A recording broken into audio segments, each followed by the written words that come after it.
Komunitas Cinta Bangsa atau KCB Sidoarjo gelar demo di depan Kejaksaan Negeri Sidoarjo dan kantor Bupati Sidoarjo.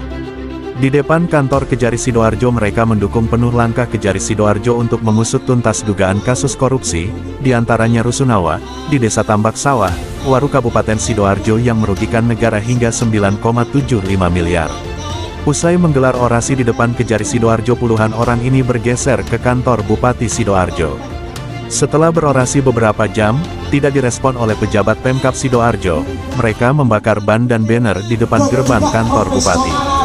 Selasa tanggal 27 Mei tahun 2025. Dari depan kantor Bupati Sidoarjo, reporter JWI mengabarkan.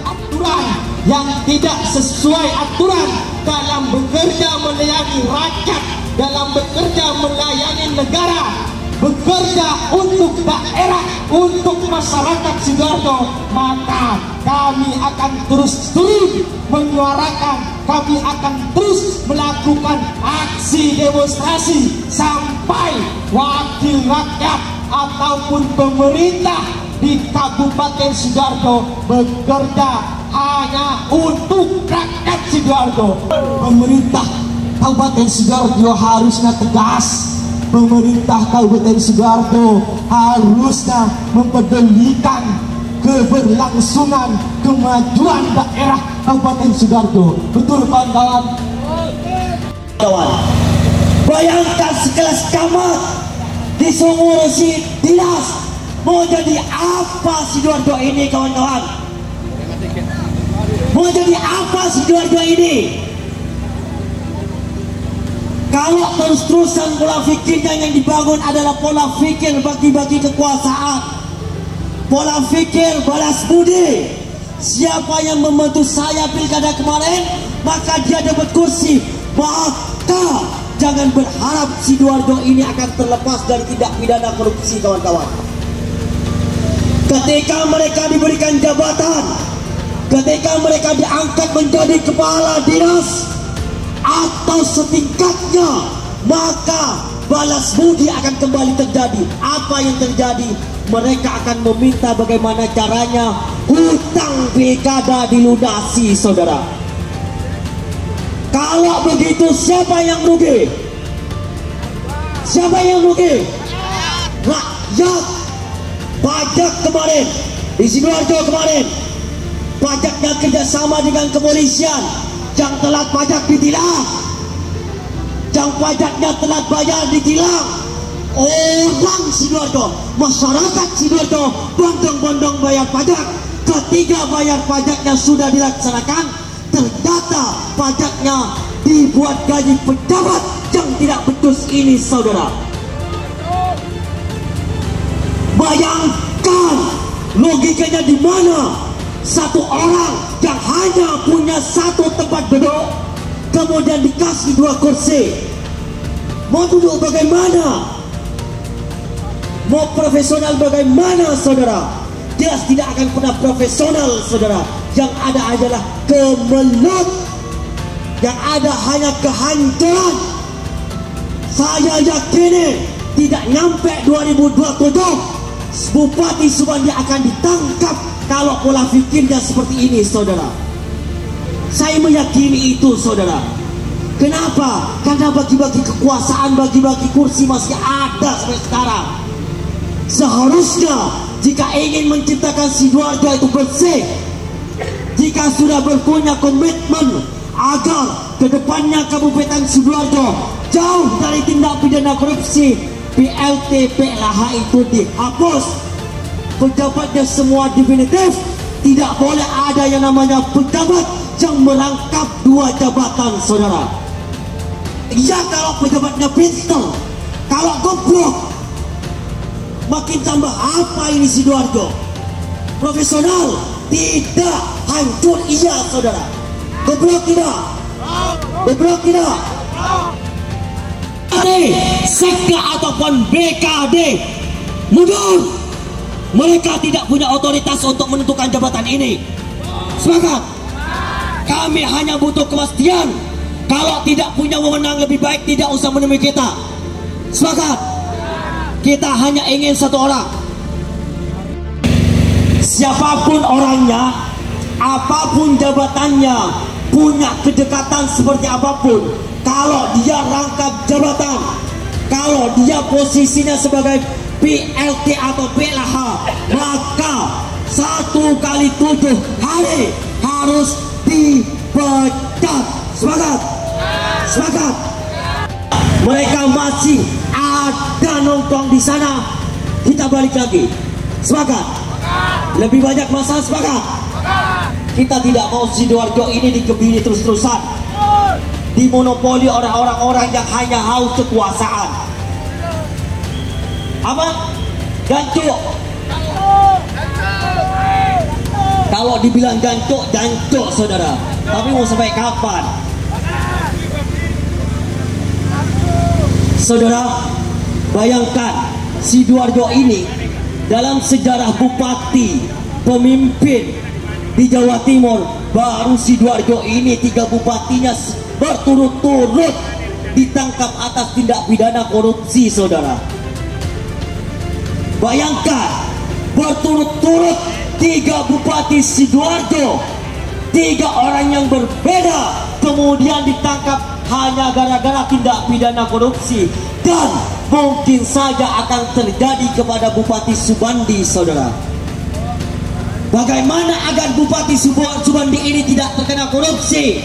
Salah satunya adalah PLT PLH-nya ini ditebak, ganti semua menjadi definitif. Pengelolaan anggaran harus transparan, tidak boleh memonopoli. Dinas harus fair. Sepakat? Kalau masih ada monopoli, jangan heran kalau kemudian tidak sampai 2027 ada kabar di internet atau di media nanti Bupati Sidoarjo ditangkap kasus korupsi. Bareng-bareng. 1, 2, 3, maju. Saudara, tidak ada yang lebih jancuk daripada mereka. Bersatu masyarakat sejahtera.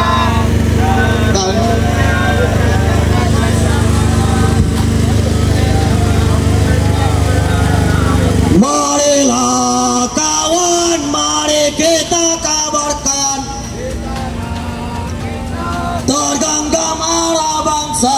Marilah kawan, Kita sebuah lagu tentang kebebasan di bahwa perasa tirani. kususuri garis. Kita sudah sepakat tadi 10 menit tidak keluar kita bakar ban. Sepakat? Tidak boleh ada yang mematikan. Sepakat? Saudara, saya ungkit salah satu rumah sakit di Sidoarjo misalnya, di Sidoarjo Barat misalnya, RSUD-nya yang baru dibangun.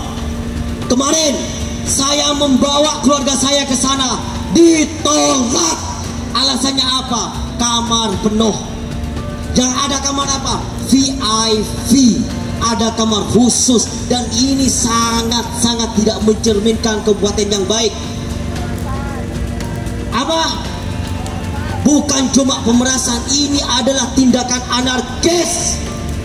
Tindakan yang sebenarnya tidak boleh dilakukan oleh pejabat-pejabat macam mereka, saudara. Seharusnya sebagai pelayan publik mereka sadar di mana posisi mereka, untuk apa mereka dipilih. Tidak lain dan tidak bukan adalah mengabdikan dirinya di sini, saudara. Mereka menjadi khalifah, menjadi pemimpin, tidak lain agar mengikuti kita, dijadikan tokoh kepada kita, saudara.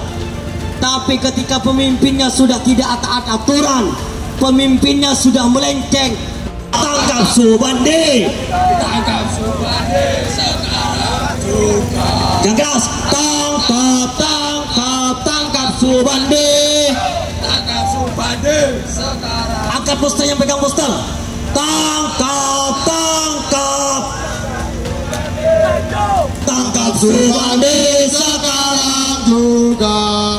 Kawan-kawan, kita hanya tidak ingin di Sidoarjo ini dimonopoli, dimiliki oleh satu orang. Sidoarjo ini milik bersama. Kenapa kok dibilang milik bersama? Karena kita sama-sama bayar pajak. Bayar pajak kendaraan, bayar pajak bangunan, semuanya kita bayar. Bahkan dari gaji-gaji kita dipotong untuk pajak, saudara. Protes tidak? Protes, saudara. Kalau pemimpinnya kayak begini modelnya, terpaksa kita protes. Sepakat? Sepakat? Sepakat?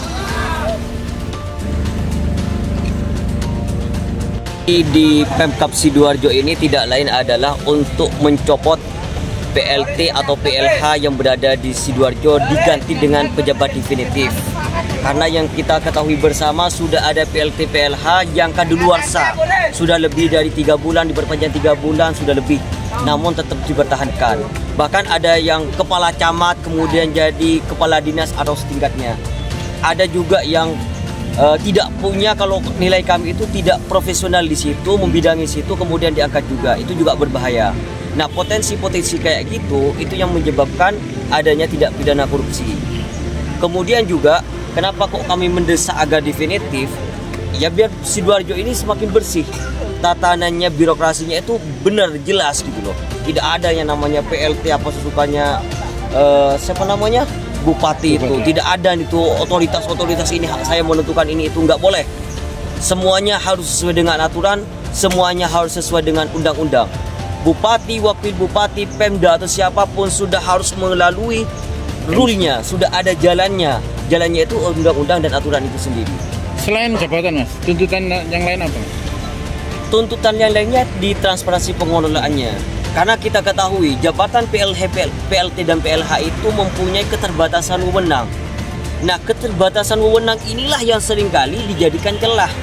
Celahnya apa? Celah lobby-lobby.